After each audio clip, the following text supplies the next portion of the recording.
दोस्तों नमस्कार, मैं आपके साथ प्रियंक वाजपेयी हूं।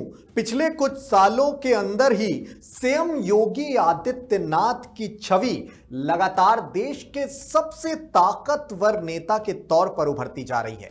राजनीति की समझ रखने वाला देश का एक बड़ा तबका उनमें केंद्र के एक बड़े नेता की अपार संभावनाएं देखता है और कुछ राजनीतिक विश्लेषकों ने तो अभी से ही मुखर तौर पर यह कहना शुरू कर दिया है कि प्रधानमंत्री मोदी के रिटायरमेंट के बाद भविष्य में योगी आदित्यनाथ को प्रधानमंत्री पद का प्रबल दावेदार होना चाहिए। तो क्या योगी आदित्यनाथ भविष्य में प्रधानमंत्री की कुर्सी पर काबिज हो सकते हैं? इसके आसार हैं क्या? इसके लिए वो कितने योग्य हैं? आरएसएस और बीजेपी के पूरे संगठन में उनकी स्वीकार्यता कितनी है? वो कितने योग्य हैं प्रधानमंत्री पद के लिए? भविष्य में अगर वो प्रधानमंत्री पद पर काबिज हो भी जाते हैं तब देश की सियासी तस्वीर कैसी होगी? इसी तथ्य को आज के विश्लेषण में विस्तार से समझेंगे।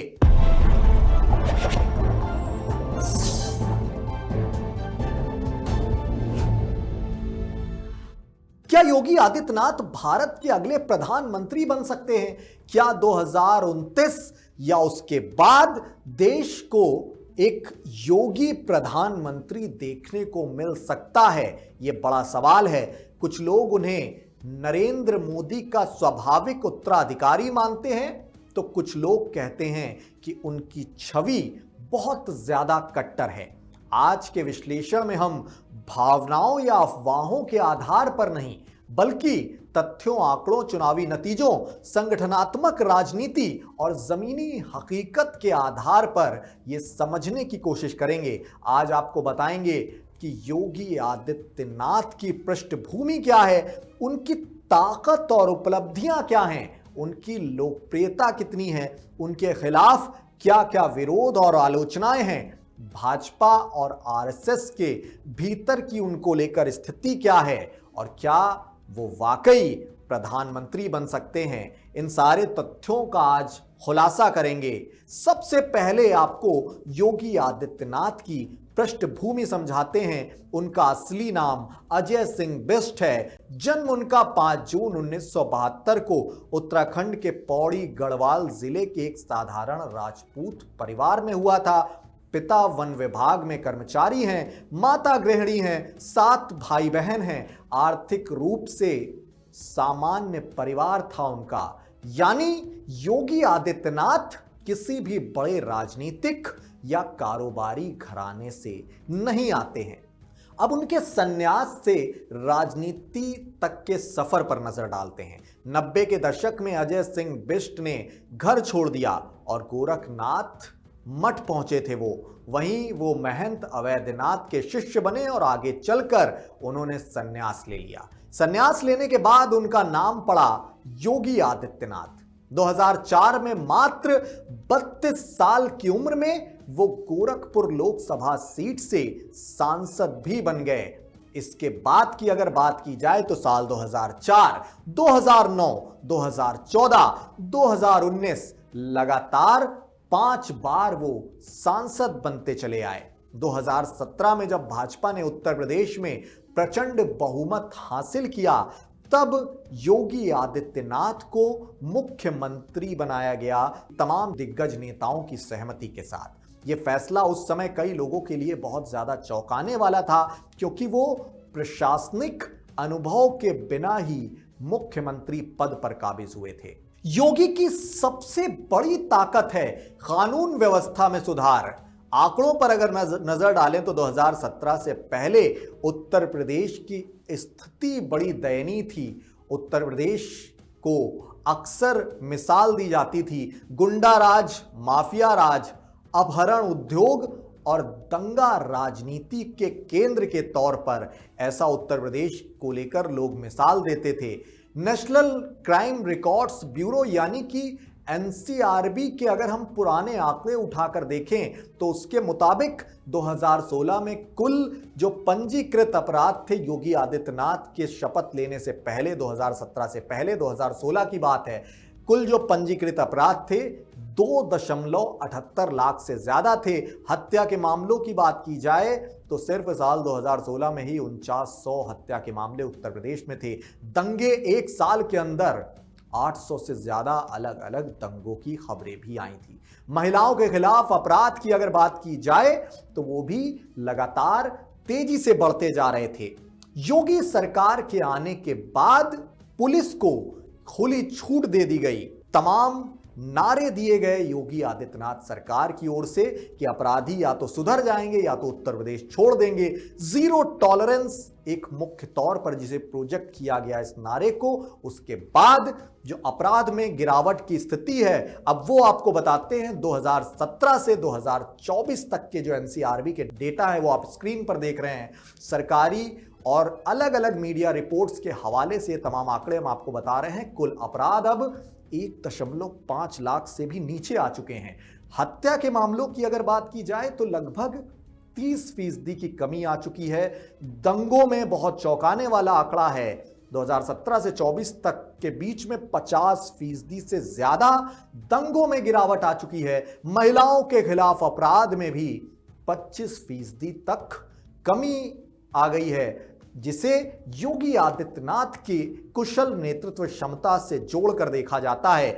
योगी सरकार की जो सबसे चर्चित नीति है, सबसे ज्यादा पॉपुलर पॉलिसी है, उसको बुलडोजर एक्शन में उसका नाम लिया जाता है। 2023 और 24 में 1200 से ज्यादा सिर्फ एक साल के अंदर अवैध संपत्तियों पर कार्रवाई हुई। माफिया, भूमाफिया, दंगाइयों की संपत्ति बैक टू बैक जब्त की गई। इससे योगी की एक सकारात्मक छवि बनी और उनका नाम जो है वो बुलडोजर बाबा के तौर पर प्रोजेक्ट किया जाने लगा। समर्थकों के लिए वो सख्त प्रशासक के तौर पर उभरे, लेकिन कुछ आलोचक हैं, उन्होंने उन्हें तानाशाही का तमगा भी दिया। यानी एक बड़ा तबका जो है वो सुशासन और लॉ एंड ऑर्डर के तौर पर योगी आदित्यनाथ को एक मजबूत नेता के तौर पर देखता है। अब बात उत्तर प्रदेश की अर्थव्यवस्था की अगर बात की जाए तो 2017 में यूपी का जीएसडीपी जो है वो 12 लाख करोड़ रुपए तक था। 2024 और 25 की बात की जाए तो यही जीएसडीपी 25 लाख करोड़ रुपए से ज्यादा का हो गया है। मतलब 2 गुना इजाफा देखने को मिला है। यह भी योगी आदित्यनाथ के नेतृत्व में हुआ है। आज उत्तर प्रदेश भारत की दूसरी सबसे बड़ी अर्थव्यवस्था बन चुका है। योगी आदित्यनाथ का लक्ष्य है $1 ट्रिलियन की इकोनॉमी का निवेश। और एफडीआई की अगर बात की जाए, अलग अलग जो मीडिया रिपोर्ट्स हैं उनके हवाले से हम आपको ये आंकड़े दिखा रहे हैं। 2017 में एफडीआई 1000 करोड़ का था और अगर 2024 का एफडीआई देखें तो ये 50,000 करोड़ से पार का हो चुका है। Investor summit, ground breaking ceremony, single window system जैसे लगातार कदम उठाए जा रहे हैं, जिसको लेकर योगी आदित्यनाथ की देश देशांतर में सराहना भी हो रही है। इंफ्रास्ट्रक्चर की अगर बात की जाए तो पूर्वांचल एक्सप्रेस वे है जो 352 किलोमीटर का है वो बना है। बुंदेलखंड एक्सप्रेस वे है जो 296 किलोमीटर का है वो बनाया गया। आगरा लखनऊ एक्सप्रेस वे है, उसको लेकर काफी रफ्तार के साथ उसका निर्माण किया गया। श्रेय योगी आदित्यनाथ को जाता है। गंगा एक्सप्रेस वे जो अभी निर्माणाधीन है उस पर भी योगी आदित्यनाथ सरकार बहुत तेजी के साथ काम कर रही है। जेवर इंटरनेशनल एयरपोर्ट है, एशिया का जो सबसे बड़ा एयरपोर्ट माना जा रहा है, अभी प्रस्तावित है, उस पर भी श्रेय जाता है स्वयं योगी आदित्यनाथ का ही। अब बात ओडीओपी, रोजगार और सामाजिक योजनाओं की करते हैं। ओडीओपी यानी कि वन डिस्ट्रिक्ट वन प्रोडक्ट 96 जिलों में लागू हो चुका है। लोकल कारीगर इसमें है, एमएसएमई को जिससे बढ़ावा मिल रहा है। अनुमानित जो रोजगार हैं इसी प्रोजेक्ट के तहत 5 लाख से ज्यादा हैं। रोजगार की अगर बात की जाए तो 2017 और 2024 के बीच 6 लाख से ज्यादा सरकारी नौकरियां दी गई हैं। 1.5 लाख शिक्षक भर्तियां हुई हैं, जिसको लेकर स्वयं योगी आदित्यनाथ अन्य राज्यों के मुख्यमंत्रियों की तुलना में काफी बेहतर करते हुए नजर आ रहे हैं। स्वास्थ्य सेवाओं की अगर बात की जाए उत्तर प्रदेश की, 2017 से पहले 2000 अस्पताल थे, अब उनकी संख्या बढ़कर 4500 से ज्यादा हो चुकी है। सीएचसी अस्पताल, पीएचसी अस्पताल लगातार निर्माणाधीन है, लगातार बन रहे हैं। 4500 से ज्यादा अस्पताल अभी उत्तर प्रदेश में मौजूद हैं। कोविड काल की अगर बात की जाए तो 2 करोड़ से ज्यादा वैक्सीन डोज दिए गए। जो माइग्रेंट लगातार देखने को मिला, बिहार की तस्वीर बदली हुई आपने देखी कि तमाम लोग जो है माइग्रेंट मैनेजमेंट में काफी नाकाम अलग अलग राज्यों के मुख्यमंत्री दिखे। उस दौरान योगी आदित्यनाथ ने कुशल नेतृत्व के जरिए पूरे माइग्रेशन को काफी हद तक मैनेज किया। ये इसको लेकर सीएम योगी आदित्यनाथ की शैली को उनके विरोधी भी सराहना ही करते हैं। शिक्षा की अगर बात की जाए उत्तर प्रदेश की, तो स्कूल इंफ्रास्ट्रक्चर में सुधार हुआ है। ड्रॉप आउट रेट की अगर बात की जाए, आंकड़ों के जरिए हम आपको बता रहे हैं कि पहले जो ड्रॉप आउट रेट था वो 20% था, अब आधा हो चुका है, 10% हो चुका है। अब बात करते हैं दोस्तों सीएम योगी आदित्यनाथ की लोकप्रियता और जन समर्थन की। चुनाव नतीजों की अगर बात की जाए तो 2017 विधानसभा चुनावों में 312 सीटें थी।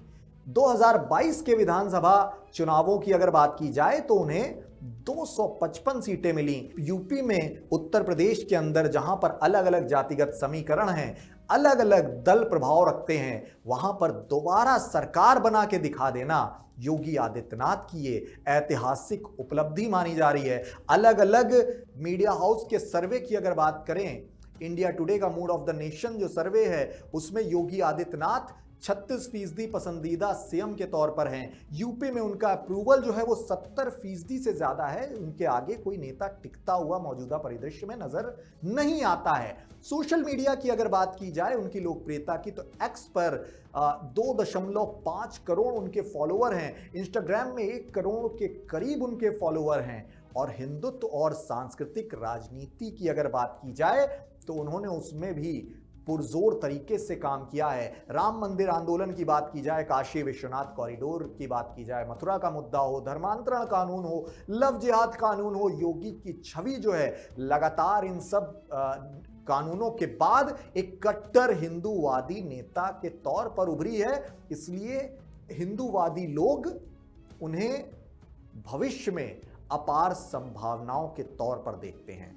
उनके समर्थन में हिंदू वोट बैंक, संत समाज, आरएसएस का एक बड़ा वर्ग है। अगर विरोध की बात की जाए तो मुस्लिम वोटर्स गाहे बगाहे उनका विरोध करते हुए नजर आते हैं। सेकुलर वर्ग के लोग हैं, विपक्षी दल के लोग हैं जो लगातार उनका विरोध भी करते नजर आते हैं उनकी अलग अलग नीतियों के जरिए। वहीं भाजपा और आरएसएस के अंदर जो कुछ वक्त से लगातार विरोध देखने को मिला है, 2024 लोकसभा चुनाव का झटका है, ये योगी आदित्यनाथ के लिए कहीं ना कहीं माइनस पॉइंट भी हो सकते हैं। यूपी में लोकसभा सीटों की अगर बात की जाए तो 2019 में 62 और 2024 में 33 सीटें आई थी। योगी आदित्यनाथ को इसका एक बड़ा श्रेय भी दिया गया। इसके लिए जातिगत असंतोष भी माना गया। जो सीटें कम हुई 2019 में 62 थी, 2024 में 33 रह गई, इसके लिए जातिगत असंतोष को एक बड़ा कारण माना गया। ओबीसी वर्ग और दलित की नाराजगी एक बड़ा कारण माना गया। स्थानीय नेतृत्व की कमी और अति ध्रुवीकरण का आरोप भी योगी आदित्यनाथ पर लगा, जो कि ये कुछ हद तक एक माइनस पॉइंट है योगी आदित्यनाथ की राजनीति को लेकर। पार्टी के अंदर अंदरूनी राजनीति की अगर बात की जाए तो अमित शाह, देवेंद्र फडणवीस, हिमंता विश्व शर्मा, ये सभी उनके संभावित दावेदार माने जाते हैं। आंतरिक विरोध भी कहीं ना कहीं देखने को मिलता रहता है, ऐसे आरोप लगते रहते हैं। कुछ वर्गों को लगता है योगी आदित्यनाथ बहुत ज्यादा पावर अपने हाथ में रखते हैं, सामूहिक नेतृत्व को कभी नहीं अपनाते हैं, कभी भी वो अपनी पावर जो है, अपनी जो ताकत है, वो किसी और को सौंपने के पक्ष में कभी नहीं रहते। इस तरह के उन पर आरोप लगते हैं। अब सवाल ये कि क्या योगी आदित्यनाथ प्रधानमंत्री बन सकते हैं भविष्य में? योगी के पक्ष में मजबूत जनाधार है, हिंदुत्व का चेहरा भी वो हैं, प्रशासनिक सख्ती को लेकर उनका एक बड़ा नाम बन चुका है। मोदी के बाद सबसे ज्यादा जाना पहचाना नाम है। यूपी जैसे बड़े राज्य में पूरे उनका कंट्रोल है।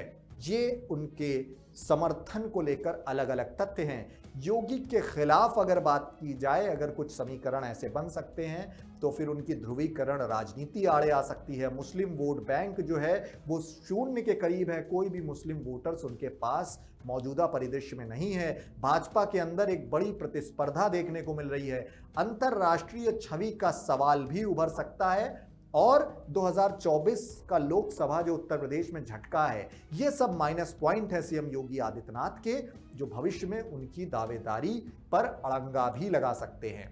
अब जो हम आपको संभावित परिदृश्य जो हैं वो बताते हैं प्रतिशत के आधार पर कि कितने ज्यादा चांसेस हैं सीएम योगी आदित्यनाथ के केंद्र में मजबूत दावेदारी के। पहला परिदृश्य आप देखें तो 60% है उनका कि वो प्रधानमंत्री बन सकते हैं। 60% दावेदारी है, क्योंकि 2027 में अगर वो चुनाव जीत जाते हैं उत्तर प्रदेश तो सीधे तौर पर वो देश के सबसे मजबूत नेता के तौर पर भी उभरेंगे। 2029 में अगर भाजपा बहुमत में आ गई तो ये चांसेस हैं कि मोदी अपने मार्गदर्शन में योगी आदित्यनाथ को प्रधानमंत्री तौर पर स्वीकार लें। ये पूरे चांसेस हैं इसके। 60% जो अभी सर्वे बता रहा है कि 60% इस परिदृश्य के आसार हैं।